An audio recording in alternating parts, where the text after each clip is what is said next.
Halo semua, kembali lagi nih ke podcast kedua kita dari JK Fest Roku. Aku Tiara. Dan aku Koti. Dan kami akan menjadi host kalian di podcast kedua kita. Jangan bosan-bosan sama kita. Bener banget. Nah, Kot, ngomong-ngomong tentang podcast pertama nih ya. Gila, gua pulang-pulang jadi lapar banget.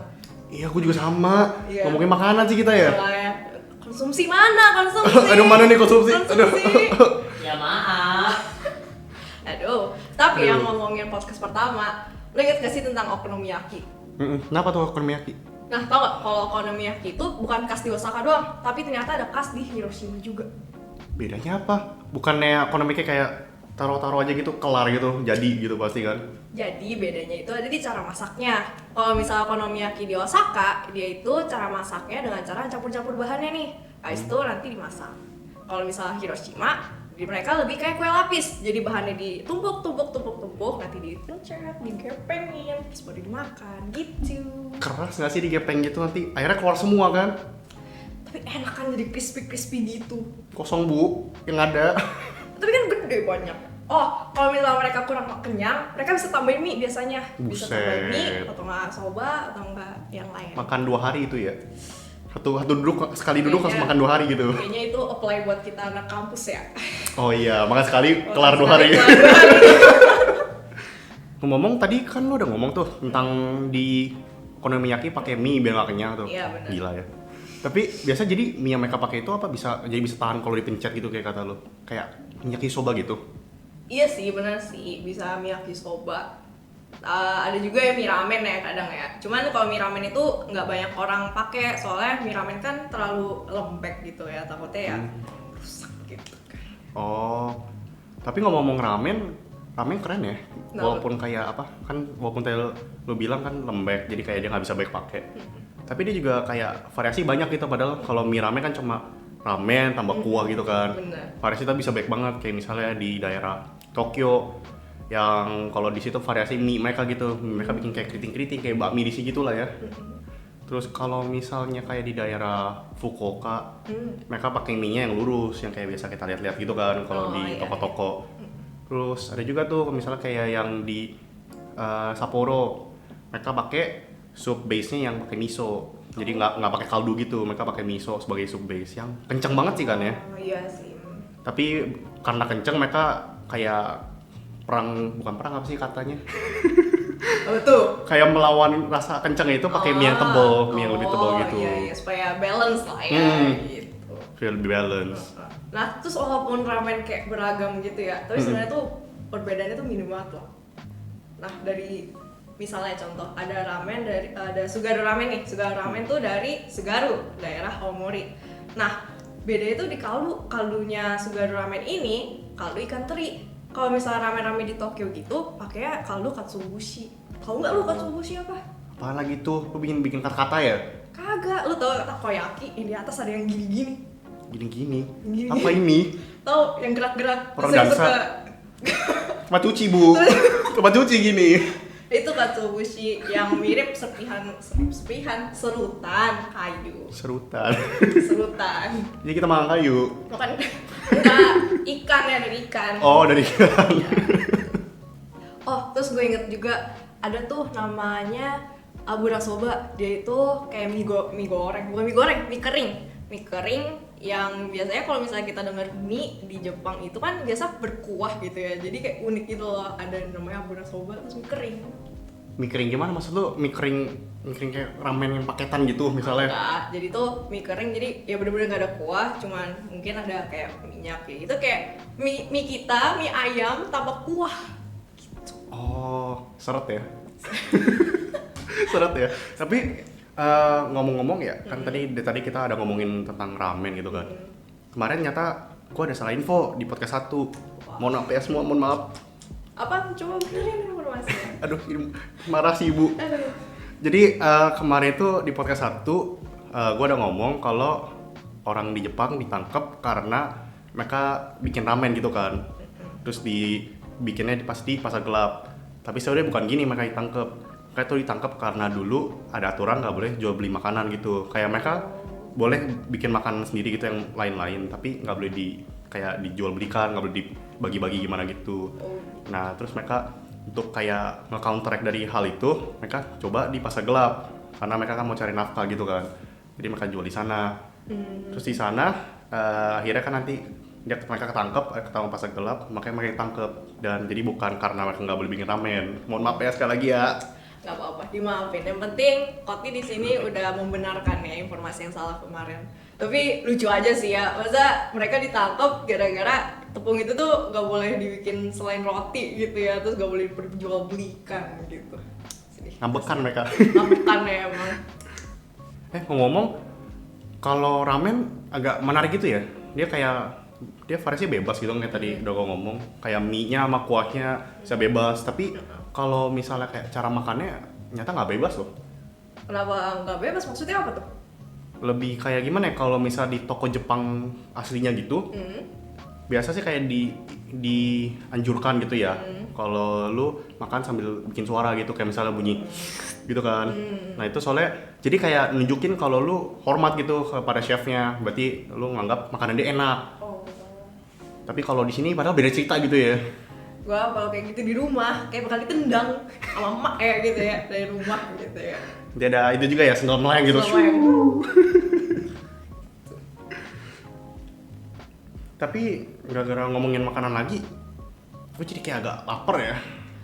Lapar, baru mulai bisa lapar. Iya, jadi pengen kayak beli kayak antara ramen kalau nggak sushi gitu ya. Nggak ada konsumsi kita ya, nggak ada konsumsi ya. Tapi ya mau ngomong tentang sushi, gue ada info menarik nih. Tau gak sih kalau misal sushi itu sebenarnya makanan tangan? Hah? Makanan tangan? Gimana maksudnya? Ngerti gak? Maksudnya gimana ini? Jadi sushi itu harus dimakan pakai tangan guys. Emang kenapa kita nggak boleh makan kayak pakai sumpit gitu? Emang kenapa harus pakai tangan? Jadi kalau misalnya kalian pakai sumpit, takutnya ujung sumpit yang kena mulut kalian kena kecap asin. Kan kalau misalnya kena kecap asin jadi kayak bagi-bagi air liur gitu ya ke teman-teman kalian, kan jorok kan ya. Oh, gua kira gua ada langgar peraturan gitu. Takut gua tadi. Enggak kok. Dan selanjutnya, kalau misalnya kalian pengen makan sushi, kalian tuh celupin ikannya dulu nih, jangan nasi. Emang biasa lu celupinnya apa? Kalau gue sih nasi dulu. Cuman itu mah buat nggak usah diomongin lah ya. Kita omongin dong, kenapa tuh? Kenapa nggak boleh nasi emang? Emang ada aturan lagi harus ikan gitu? Nanti kalau nggak itu kena pidana gitu ya? Enggak kok. Kalau misalnya kalian celupin nasi dulu, kan nanti nasinya jadi hancur gitu di kecap asin. Kan nanti jadi bubur kecap asin gitu kan ya. Oh. Nah tuh rasanya menarik tuh, bubur kecap asin. Yang pernah masakan tahu tuh. Gue kira nyata gue kayak ada ngelanggar peraturan, tadi udah shock lu tadi gue. Enggak kok, kan lu selalu melanggar peraturan kok. Jahat ya, ribut. Ayo ribut. Keluar ayo. Gue bawa sushi nanti kayak klan Omura. Hah? Maksud lo apa bawa sushi? Kan halu kan?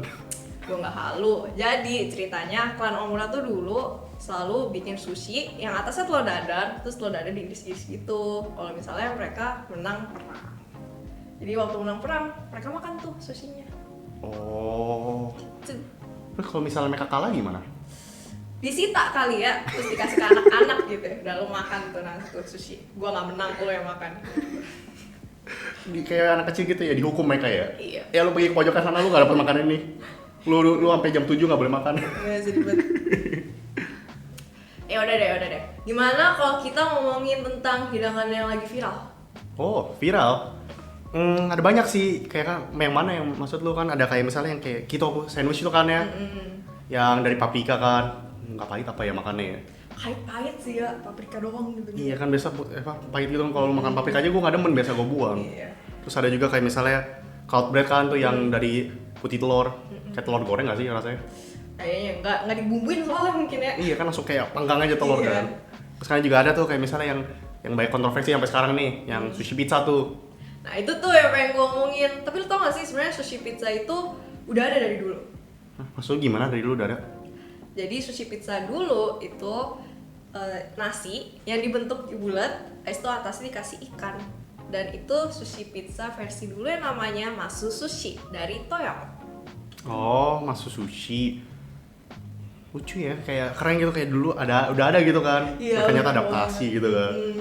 Tapi kayaknya kita kayaknya ganti topik aja kali ya yang lebih hangat ya kayaknya. Boleh. Soalnya cuaca lagi ini kan lagi dingin. Ya, pengen anget-anget gitu. Betul. Kalau menurut gue sih gimana hot pot? Hot Hot pot. pot. Bener. Panas, hot. Hot. Tadi ngomongin hot pot, tahu nggak lu hot pot apaan? Tahu lah, hot panas, pot panci. Hot pot, panci panas. Tinggal lo masukin kuah, sayur, daging, selesai hot pot. Bagus, kamu lulus Inggris. Tapi itu bukan shabu-shabu.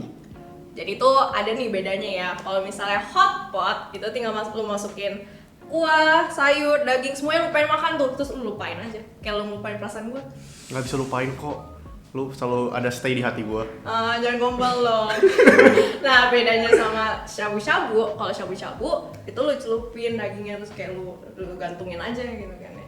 Kayak lu gantungin perasaan gua ya. Masih belum terima, boy. Enggak kok, lu enggak gue gantungin. Tapi gue cuma lupain lu doang. Oke, gue juga denger tapi kalau salah ada yang namanya ishikari nabe kan ya? Iya bener banget. Jadi ishikari nabe ini merupakan kayak hotpot ya, hotpotnya tapi dari Ishikari daerah Hokkaido. Cuma bedanya dagingnya itu diganti jadi salmon karena di daerah Hokkaido itu ikannya banyak banget tuh kayak mungkin ada daripada sayang ikannya udah gue ganti ikan aja. Oh, tapi ngomong tadi kan ada itu sebut nabe, gue lupa nanya tuh. Nabe itu maksudnya apa sih nabe? Jadi nabe itu di sini kayak kalau di sana kan bilangnya pot ya. Kalau di Jepang bilangnya nabe. Nah, nabe ini berasal dari nabe mono, yang artinya makanan di satu panci, gitu. Oh, gitu maksudnya. Nah, kalau misalnya gue tuh pernah lihat di anime-anime gitu kan ya, ada kalau misalnya ada makan keluarga, mereka pengen minum kuah nabe, itu harus ada postur sendiri. Lu tau gak sih? Oh, yang kayak mereka harus bawa mangkoknya sampai nempel semua gitu ya, pakai 2 tangan lagi gitu kan? Itu benar sih, cuman ada postur lain gitu yang penting. Oh, maksud lu yang sikunya nggak boleh nyentuh meja gitu ya, nggak boleh nempel gitu? Iya benar. Itu kenapa sih? Oh, kalau itu seingat gua ya, karena dulu di daerah timur sana memang dipercayain kalau lu nyentuh gitu, siku lu nyentuh meja itu dianggap nggak sopan gitu. Oh, jadi dia anggap kayak nggak bertata krama gitu lah ya. Itu bahasa benernya itu, ya itu. Oh ya, gue udah dengar di restoran Jepang itu juga ada aturan kalau taruh alat makan nggak boleh berisik ya. Emang kenapa tuh? Oh, kalau itu jadi dulu dianggap kalau lu itu nggak ngerti namanya kata privasi kalau misalnya lu bikin berisik, karena kan lu ganggu orang yang lagi pengen makan dengan tenang gitu loh. Oh iya bener sih, jadi keganggu gitu ya. Oh by the way, lu jadi makan hotpot gak tuh? Aduh, kayaknya nggak jadi gua. Kenapa? Nggak mau berat-berat lagi gua, hati gua udah berat tinggal sama lu. Berisik. Mau gak tuh gua traktir onigiri dah? Mau dong. Udah kan itu praktis enak lagi kan. Tapi ngomong-ngomong kayak gue nonton beberapa anime kan, bentuk onigiri itu kayak selalu segitiga gitu kan ya. Itu emang begitu atau emang ada dulu ada bentuk lain atau gimana gitu?